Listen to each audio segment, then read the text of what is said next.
Back in the old days, the battle lines were clear. White racists were the enemy, we immigrants stuck together. But as I travel around Britain today, I'm shocked to discover that racism is changing. Black is turning on black. I've had a Somali woman call me a nigger. Call me a nigger in my face. Hatred between black and Asian. If this apartheid or whatever it is between black and Asian, right, gets any worse, then England is in a sad, sad state of affairs. Israel, the motherfuckers. Woof. Hatred against Jews. Why do we hate Jews? Yeah, Jews smell the motherfuckers, that's right, innit? Scotters, man, motherfuckers. Inter-ethnic conflict is the plague of our time. Britain's tribes are at war. Come on, you got your camera crew here. I'll fucking raise and pull your cameras, man. This beef ain't gonna stop until someone dies. Fucking shut up, man. You fucking knob, man. What a beautiful day. What a day. It's difficult to describe, feelings. It's the first time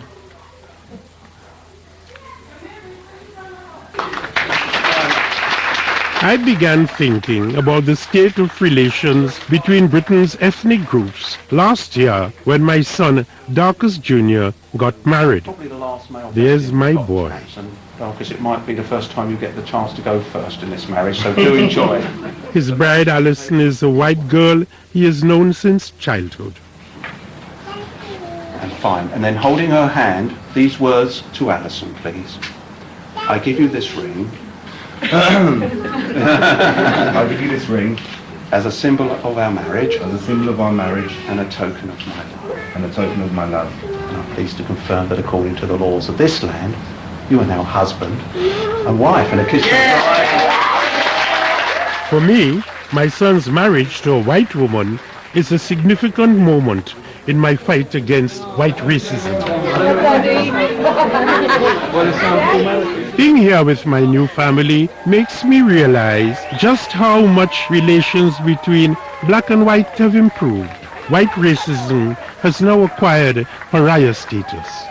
So where does that leave the rest of us? What is the state of play between the different ethnic groups?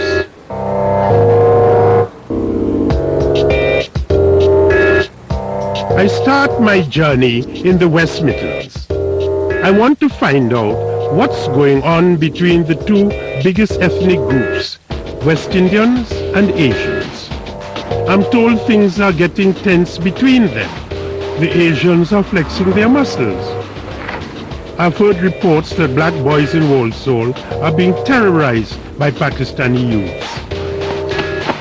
Add to this inter-ethnic warfare, religion, militant Islam, and you have a toxic brew. It wasn't like that in the old days. West Indians and Asians used to fight shoulder to shoulder against Paki bashers.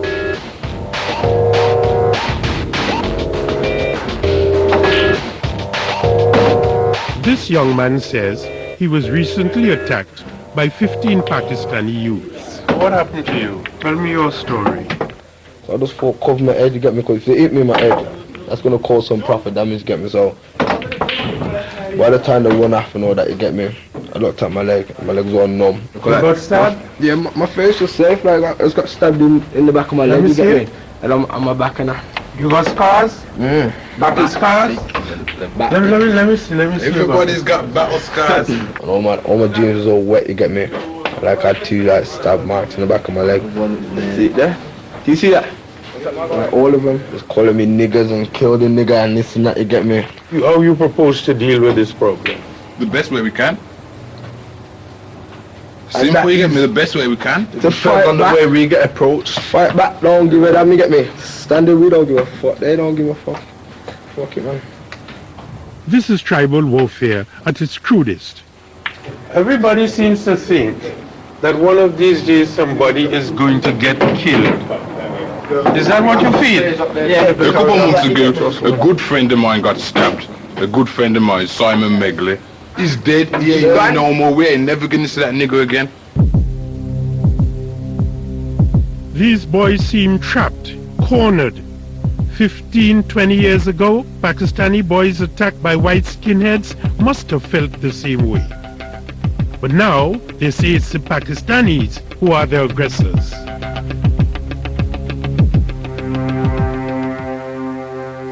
I need to find out why there is so much tension between these young people. I go to Birchill's, an area of Walsall that is now mainly Pakistani. Black people say it's a no-go area. I'm nervous. First of all, my director, who is Asian, talks to two Walsall born and bred Pakistanis, Zahid and Shaja. Tell me about Birchill's. For years it was a no-go zone for white people, black people, anyone, man. If you ain't Paki, you ain't coming in Birchill's, man. You come fuck with us, you're dead, man. This is self-defense, man, you know what I mean? If we don't do this shit, you know what I mean? People are going to come to our area and they're going to terrorize us, man, you know what I mean? That's why we have to look after our own people, man, you know what I mean? If we don't do it, who's going to do it, man? It's the black ones are going to come stand there. They ain't going to respect our culture, they ain't going to respect our religion, you know what I mean? And what about black men in Walsall? They're on a level, man, they're on a level, you know what I mean? They're locked down, man. Trust me. Black people admitting they've been impressed. Now what's that show you, man? Because even though black people, they just got them out. And if black people admitting that they've been impressed in this town, that shows you how strong the Pakistani crew is, man. We're not saying black people are bad people, they're nice people, you know what I mean? It's just, you gotta have order, man. If you don't have order, you're gonna get chaos. I get out of the car to talk to the boys. Where are they? Who I'm talking to? And straight up, man. Darcus Howe. Channel 4. Alright. You interviewing us today or what? Yeah, fine. I'm the man. That's right, man. Yeah, what do you do? What do we do, man? What jobs you want? These boys know a man named Darcus Howe is coming, but clearly they aren't expecting a black man. I'm asking if you work, sir. I'm not supposed to ask. Get to the point, man. Get to the point, man.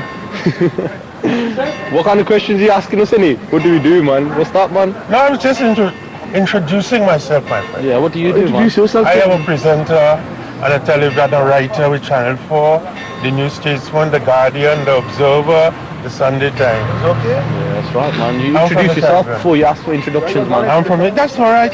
You see Right, me, I don't man, like. innit? Yeah, I don't like the conflict. Yeah, but you introduce yourself before you ask for introductions. Thank you for teaching me that. You want to do this interview? Yeah. Oh, come on, man. What's happened, man? No, Be straight with us, be straight with you, man, you know what I mean? He's there. We thought you come here to drop a few lines, man, you know what I mean? That's what They are taking the piss. lines, man. But you got a job to do, do your job, man, you know Okay, what I mean? He was the big man. Because the big man. Yeah, they want the big man's coming. Like the big man down. What's happening? You're playing games with us, man. Don't play games with us, man. Yep. Penny. I'm not doing that. I've had enough. Fucking asshole. I'm not prepared to do an interview in the face of such hostility.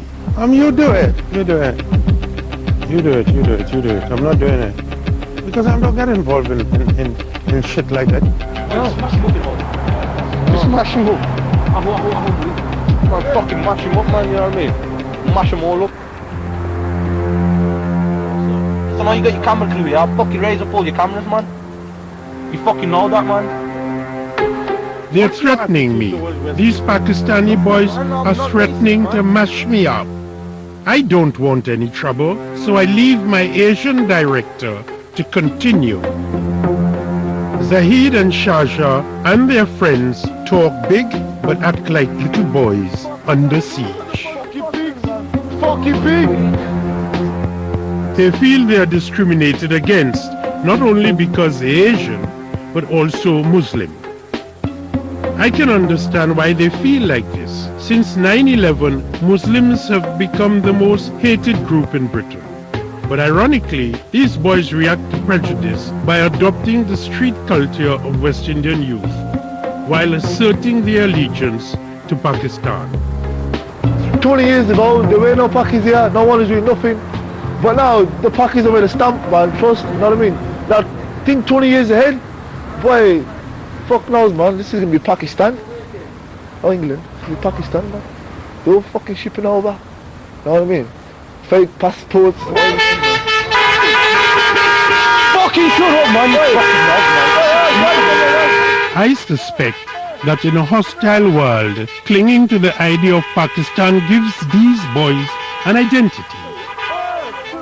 I would never have imagined that third-generation British Muslims would be more influenced by events happening abroad than on their own doorstep. That's why the labelling is terrorists, man, you know what I mean? To divide and conquer, man. They're trying to make us fight against each other, man, but that shit ain't happening, man, because the Muslim brothers all over the world are waking up, man. When the shit gets dark, man, you know what I mean? There's only one firm, man, one firm. Nobody gonna fuck with us, man, you know what I mean? We're not terrorists or nothing, man, you know what I mean? Islam's about peace, man, you get me? Yeah, man, it's all about the 9/11. You know what I mean? Yes, yes. That's for fucking Bush. Oh, yes. That's for Bush, the motherfucker. Motherfucker Bush. Zahid has a picture of Osama bin Laden on his phone. Maybe it's a joke, I don't know. Global politics, ancient conflicts between Muslims and Jews in the Middle East are unleashing a torrent of vitriol on British streets. I don't like Jews. If I had a chance, yeah, I'd do one over and I fuck him up. I break him, man. Jews are my enemies, man, enemies. Israel, the motherfuckers. Woof, woof, woof. Yeah, yes, yes. Hey, why do we hate Jews? Yeah, Jews smell. The motherfuckers, that's right, innit? Scotters, man, motherfuckers.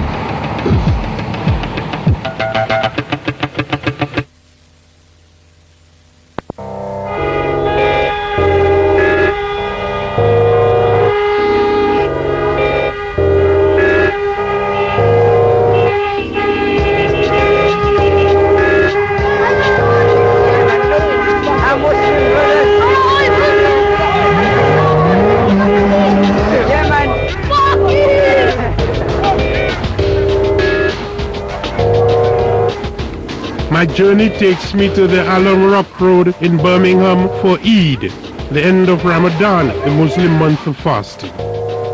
But underlying the celebrations of this religious festival is a tense atmosphere. Outsiders feel threatened.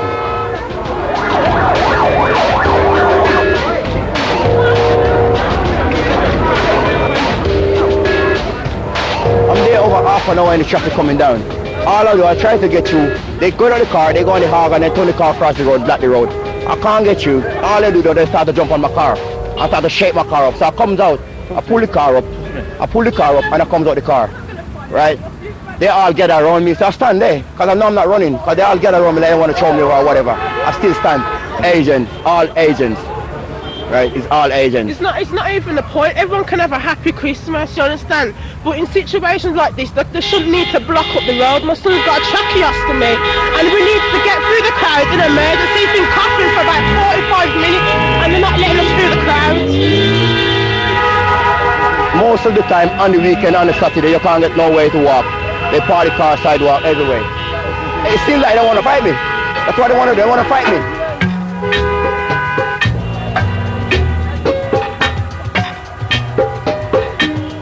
I've been in the Midlands for 2 weeks. I'm struck by just how divided blacks and Pakistanis are. They hardly talk to each other.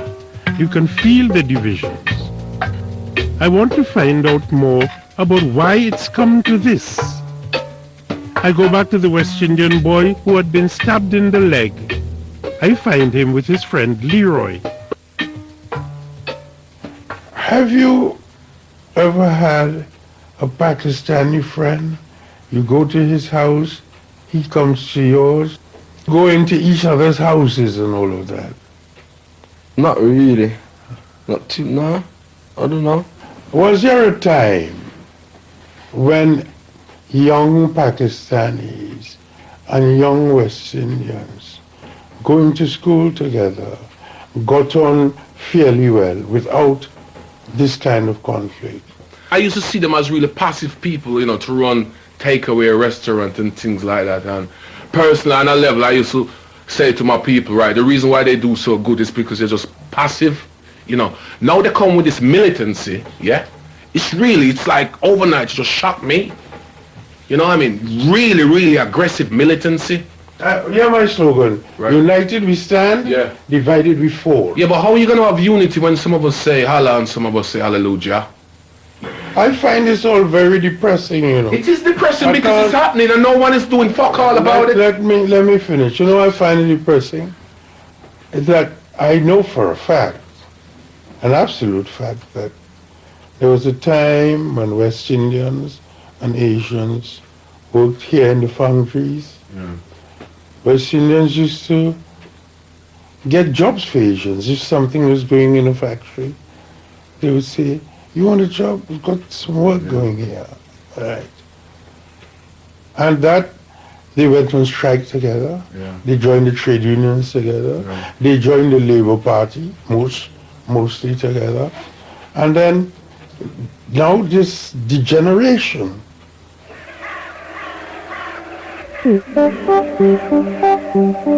What I have seen in the West Midlands are large numbers of young people drifting in a sea of nothingness. But where are the parents in all this? Do they know? Or have they lost touch?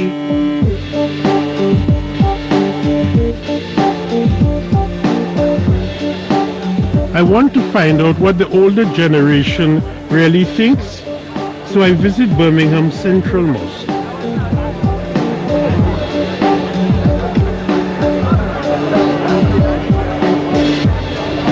Yes, Don. Can I shake your hand? Salaam alaikum. Wa alaikum salam. Maximum respect. You were taller than I thought. That's good with that. Looking good. The hand suits you. Thank you. Yes. I'm looking for the free Mecca Cola. Can't see it. Yeah?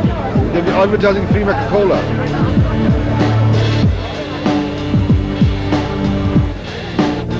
I'm here to meet a leading member of the Muslim community. Tahir Alam is on the committee of the mosque, one of the largest in the country. Hi Darcus, welcome. Assalamu alaikum. Welcome. Welcome to Eid. He tells me at Eid that over 25,000 people pass through the doors of the mosque. Could you imagine yourself being a non-Muslim for a moment? And you see these masses trekking through Birmingham. Do you have some sense that it poses a threat to people? There is no threat of any description whatsoever, really. So, but I can understand why some people may feel that, but for wrong reasons in my view. There is a general feeling among West Indians, Sikhs, Indians, that there is a kind of overpowering element in Islam. Are you aware of that? There is a greater level of adherence to Islam, if that's what you mean by overpowering. No, they feel overpowered. Yeah, they feel intimidated. I don't know why they feel intimidated, really, but I do think that there is a greater level of adherence to some extent than, say, compared to Sikhs adhering to their own faith or Hindu community adhering to their own faith. Yeah, there is a lot of vibrancy and activity within the Muslim community. Yes, there is, yes. Are you aware of jets of violence coming out of young Muslims? As does religion add another fuel to a fire? No, it doesn't fuel at all. I think religion is a rectification element. So I don't see Islam as a problem. Would you be kind of madly surprised if there's an outburst of violence between Muslim youth and some other ethnic group? But if you're looking at violence, the most quoted example, of course, is the riots in Bradford and Burnley and Oldham and all those, for example. But they have a backdrop where these, we know for a fact really that these were actually aggravated by the BNP. I think Tahir is a good man. He cares, but he's missing the point. Some Muslim parents have lost control of their children. They don't know their children. They are ignorant of what is taking place. They've lost a grip on them. Immigrants are the people who've been making children in this country. So we flood the market with a lot of young people who are drifting and going nowhere.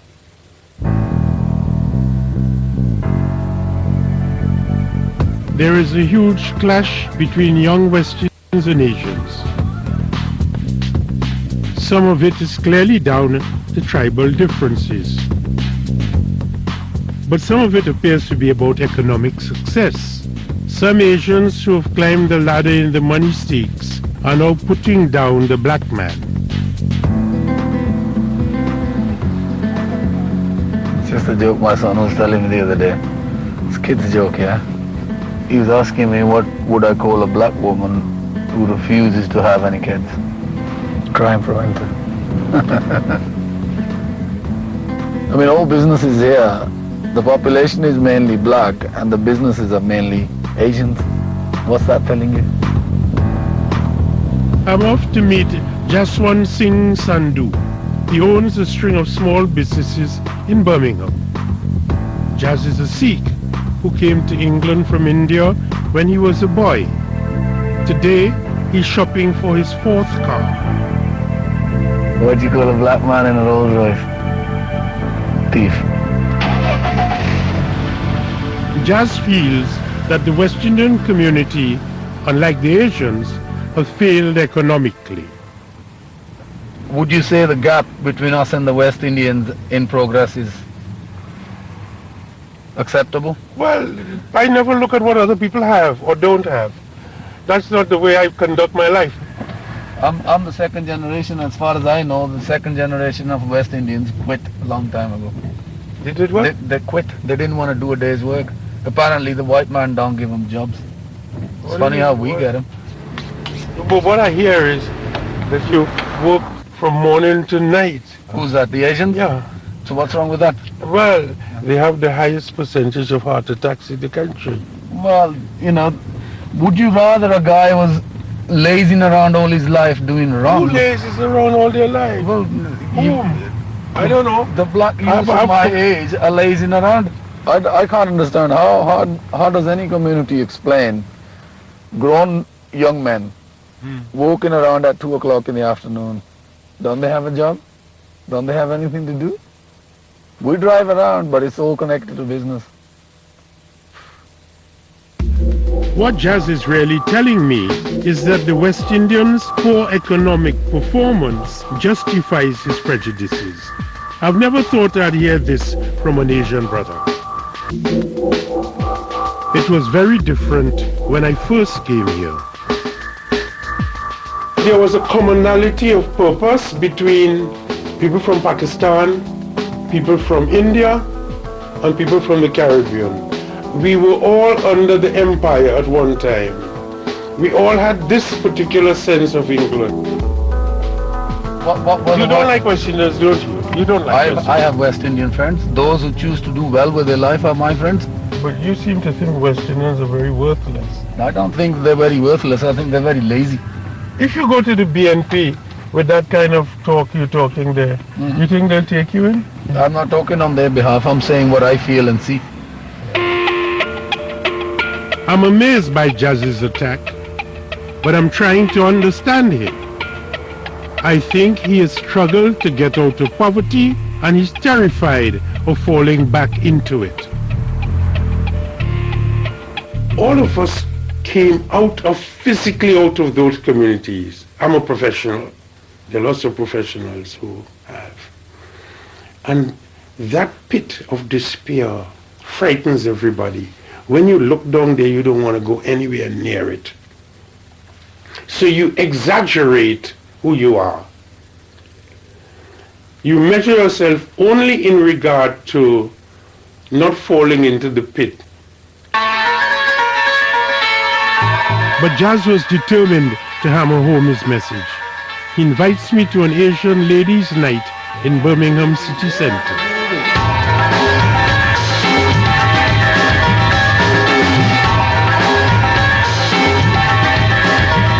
I've got you guys down here to prove a point.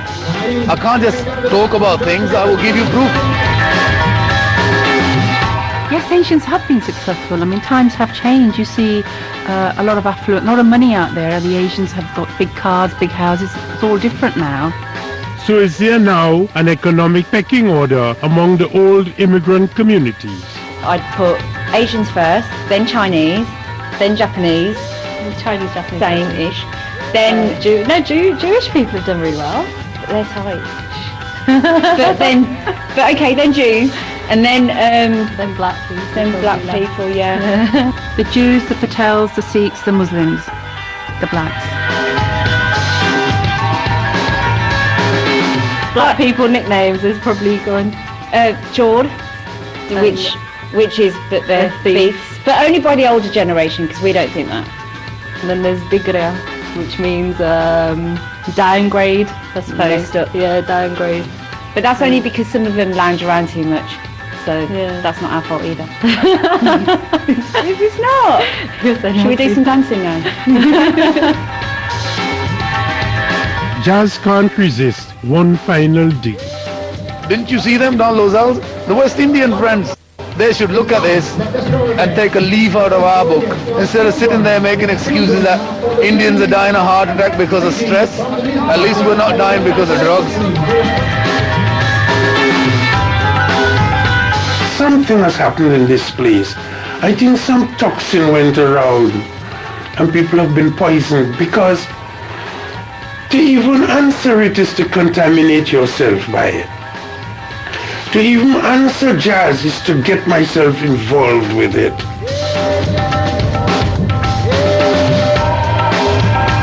All this talk of the Asian business brain is making me wonder about what's really going on in the workplace. Are the Asians behaving in the way our white masters used to?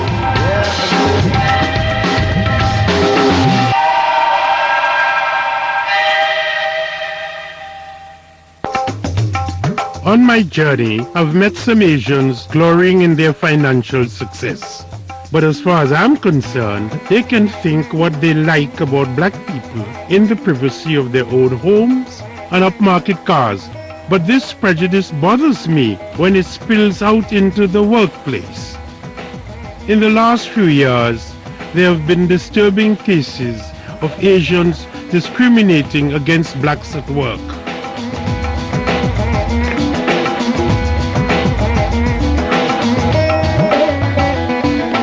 Raj Mahesan is a Tamil from Sri Lanka. In 1999, he took over a filling station where he inherited 5 African employees. Immediately, he installed a new Tamil manager and asked all the Africans to reapply for their jobs. One of them was Desiree Aroga. Suddenly, his wages were stopped. Really wanted Mr. Aroga out of there to put one of your people in there. No, I did You want didn't pay him his wages? I did wanted Mr. Aroga out of the site by 3rd or 4th week because of his behavior. That's why you took £334 from his wages that you eventually had to pay back. Why did you take the man's money that you worked for? You wouldn't pay him. No. Why? That wasn't the entire reason for it. Mr. Aroga was then told he no longer had a job. Were you discriminating against him racially? No. When he left there and other Africans left there, who were they replaced by? I think they were replaced by Sri Lankans. Your country people. Tamils? I believe so, yes. You are Tamil? I am a Tamil, yeah. Mr. Mahesan was taken to an employment tribunal and lost the case. Why did this tribunal, this highly professional organization, find you a considerable amount of money, more than £2,000, and call your behavior racist and disgraceful? They done that because I failed to attend the hearing. You failed to attend? The hearing. But they phoned you in the morning. In the morning they phoned me. And you say you forgot. Yes, indeed. So a man takes him to court for being prejudiced, and he doesn't even turn up. Officially, you're a very disgraceful employer, and officially, You are a racist employer. You are down in the books, my friend. Let it be, sir. Aren't you ashamed? If I committed a crime, I would be ashamed. Okay. Did you pay the money? Yes, I did. Yeah, I had to pay the money. And what I worry about is your stern defense of yourself and giving no indication that you're going to change.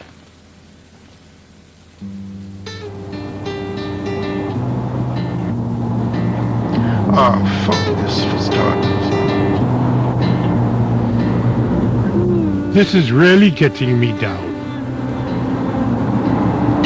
Give me a fucking headache, man.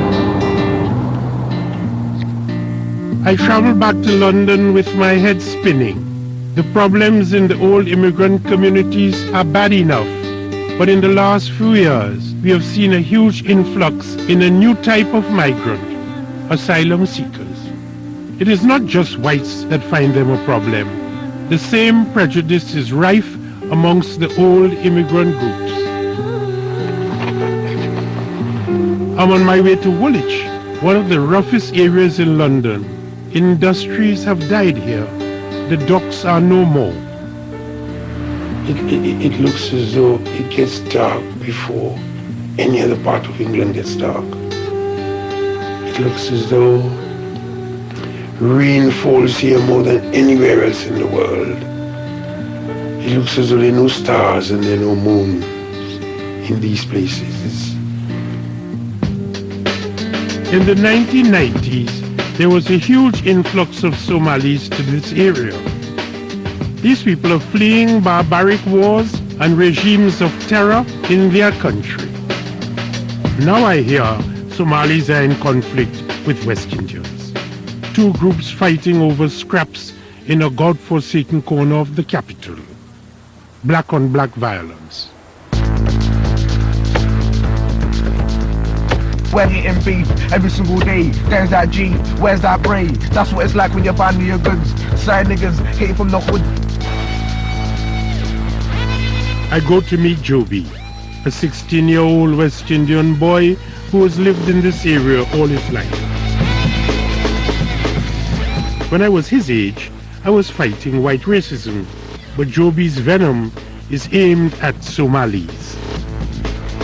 When I talk about him, it just makes me want to be sick. And it's not even a joke, like, I just think they're vermin, like, you get me? And they're just a race, they're not civilized people. In Plumstead is known as terror. People get jacked whatever the weather. They're black, but they're not classed as black. They're black, but they're a different kind of black. They're black, but they're not one of us. Look, you can see some now. Look, if you wind down the window now, yeah, like, see what I'm saying? Like, you can just see them now. To me, Somalians are like the dirt, like, or it's like, in other words, we have to clean up the dirt, you get me? And they're the dirt. Joby is quite new, very new in the West Indian community. In the metropolis, it's very sad. I've been seeing little Jobies all my adult life. And I will see them again because I have grandchildren coming up now. I don't want any one of them to think like that. I don't want that pollution around. Joby feels his hatred is justified. Last year at the Respect Festival, ironically a music event that celebrates peace and love, he was attacked by Somali youths. He was there for about 10 minutes, if that. And then like, where I had like trouble with Somalians in the past, they were there. Yeah, and what do you call it? Saw me and then I saw him. And what happened after that? We went outside and then me and him had like, supposedly it was meant to be like a one-on-one, but obviously it wasn't. I just see all of them, they just come out of nowhere. I can remember like one punching me and then I can remember a brick hitting me in my head. Like I could just see blood, I didn't know where from, and then I just felt my head. Blood coming out of it? Yeah. And then I went down and then kind of like unconscious kind of thing, and then I don't know, I ended up in the ambulance. Joby was admitted to hospital with a damaged skull, but he could easily have ended up dead like Stephen Lawrence, the South London boy murdered by a group of white racists. How typical is Joby's experience in the West Indian community? Is it just a youth thing? Hello, Darcus. I came in with the cat. How are you? Hello, how are you? I'm alright, thank you. Hyacinth is a West Indian woman around my age. She has lived in Woolwich for 21 years. One August evening last year, she was sitting alone in her flat when she was subjected to a terrifying ordeal. I couldn't believe what I heard. Pure bricks was coming through my house. Breaking all the glass. Breaking all the windows. We were so scared in here. They came back. 8 o'clock, 10 o'clock, and 5:15 in one night. So you were under siege, just bricks. Bricks. There was glass flying everywhere. Everywhere. I had to lay down on the floor. I was just shaking. I have done nothing. I don't know why this is happening. You don't even know who is outside at the time? No. It's the white boys and tell the police. It's 25 Somalian. These Somali boys were never caught. Hyacinth then invested £800 on installing her own personal CCTV cameras so she can monitor what's going on outside her front door. I always in bed by 11 o'clock at night. And I don't sleep until after 3 o'clock. I've been watching the CCTV. I'm still scared they might come back. What do you feel now? I hate the Somalian. They should go back to their country. The government should give them money and send them back to their country. They are war people. They don't know about peace. They don't know about love. They have no heart.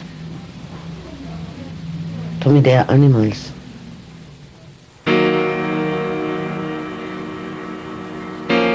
My sympathies are with Hyacinth, a woman who came to this country at the same time as I did, who in her retirement is being held prisoner in her own home.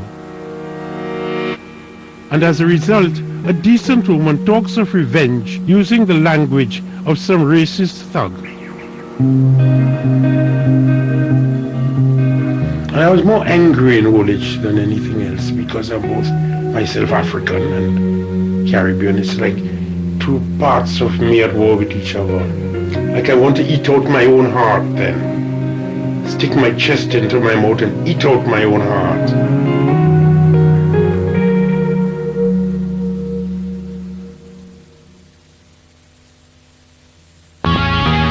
Of everything I've seen, I find the West Indian and Somali conflict the hardest to stomach. I can't believe that we have forgotten what it's like to be a new immigrant in a new land. How easily we slip on the aggressor's gloves. But surely there is hope out there. Where are the anti-racists? There used to be so many of us. I'm not gonna lie, that when I look at Somalis, I know this might sound bad, but I look at Somalis and I think that they're very much all the same kind of people. They're very similar in look. Yeah. And I can't necessarily, unless I see the guys on a regular day-to-day basis, like the guys that come in here, I'll be able to pick them out in a row. So they all look the same. Who else do I remember saying that? I've had a Somali woman call me a nigger. Call me a nigger in my face. So, and then when you look at that and you say to yourself, well, you know what? You're not white. You are black. You come from Africa. You think part of the conflict that drives these tensions is that people believe Somalis come here and get it easy? Yeah, I think so. They've got it good over here. They got it good, yeah. What do you mean they've got it good? Their life over here is much better than it is over in Somalia. They've got it better than some of the people that actually live and grow up and born in this country. Why all these benefits and immigration, this and that, What we can't be doing is getting drawn into that racial thing where we're looking at Somalia as a different nation, yeah, and applying those same kind of things that my father and mother and generations before me had when they first came into this country. At last, a ray of light. I am going for a haircut. Is the chair empty? Yeah, it's coming down. Okay. And I find another voice of reason. Because of the suspicion between the two communities, this West Indian woman doesn't want to be identified, but she does work with Somali youths. Have those kids told you stories about their past in Somalia? In Somalia, yeah, like in Mogadishu and places like that. These kids are coming from death, destruction, war, most of their families being slaughtered for reasons they can't understand. And I think when you're hurt and you don't know why you've been hurt, that gives rise to a lot of anger and frustration. All that had happened with our parents, grandparents, is that they'd come from a country with a lower economical status to one with a higher one. Do you see sometimes glimpses, and perhaps that's all we need now, glimpses of change? I think it can happen, but it's going to depend on attitudes. It's easier to condemn than it is to understand. And because I think there's not enough maybe meeting halfway, we need to learn to meet halfway. I mean, in the same way that we have to reach out to them, they've got to also be prepared to take the hand. They're very segregational, but I think that's through just general mistrust of the human race on a whole, because of what they've suffered. Armed with a new sense of purpose, I feel I must return to Joby, the boy who got bricked, and persuade him to change his ways. At least I can try. Do you feel that you may have wronged the Somalis? Wronged them? Yeah. Misunderstood them? No. Do you feel sometimes, as black people, that you want to understand them? I do want to understand them, but you can't talk. You're talking. People try to talking. The talking don't work. The talking does not work. The only way is you have to resort to violence. But talking is exactly what Joby should be doing. He tells me the last time he ever talked to a Somali youth, as opposed to trading insults, was 6 months ago. So to bring about some understanding, I want Joby to meet some Somalis his age. My team spends a lot of time trying to set this up. But my plans are upset when a Somali community worker physically attacks my film crew. This brings out the worst in me. I would really like to go on the street with the Somalis now. Stick my hoopla in my waist, shave my head and burn my clothes and kiss my deceased mother goodbye and talk to whoever I want to talk to. And whoever interferes with me shall meet an unofficial resistance. Today, I'm still angry. I want to find this man who assaulted my crew, to ask him, what have you got to hide? Why are you trying to prevent us from speaking to Somalis? I'm looking for a Somali community worker. He slaps people around. His name is... No idea, sir. I don't... You don't know? You know him at all? No, never heard of him. No, you don't know him? No, I don't know at all. I've scoured the streets with no luck. I got a pain in my neck. That's because it's cold. But I'm not going to give up. People keep telling me about this other older guy who will talk, so I arranged for us to meet up. Mohammed was one of the first Somalis to come to Woolwich. Joby is understandably nervous about this encounter. Let me introduce you to Joby. He's the young man who a group of Somalis could have killed. They split his skull open and he was in the hospital.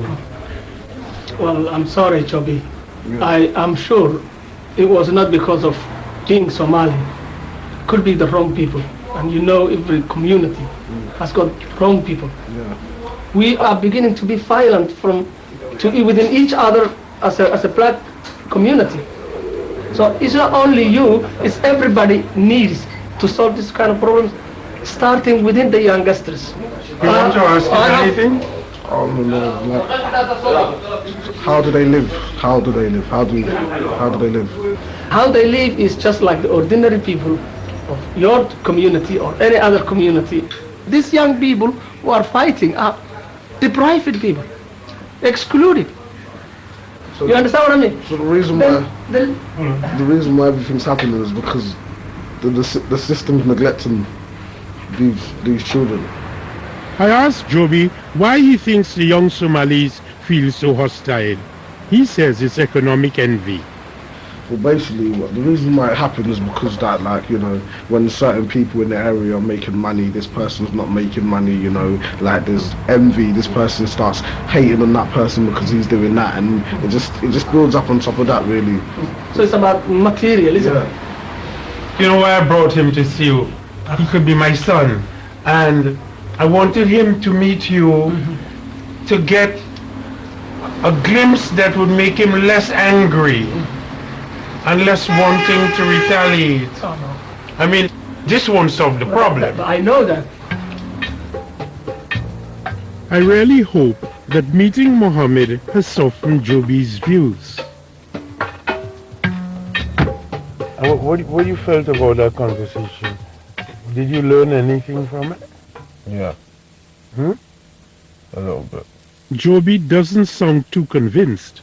But you did talk a lot about what Somalis have been through and what difficulties they have in this country. Yeah.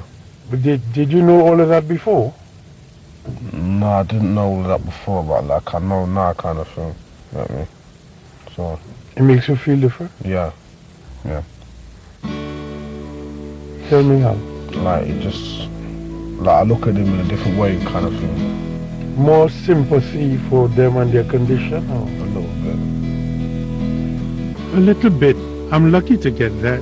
I'm no social worker, but it's clear to me that unless we bring these people together, we will see more violence on the streets. I'm now near the end of my journey, and I'm looking forward to seeing Mrs. Howe. I've peered into some of the darkest corners of Britain, and I don't like what I see. Inter-ethnic conflict is on the increase. Blacks and Asians are at each other's throats. We need to act now. The cure for this cancer in the heart of our inner cities can only come from within the communities themselves. Now, where is Mrs. Howe?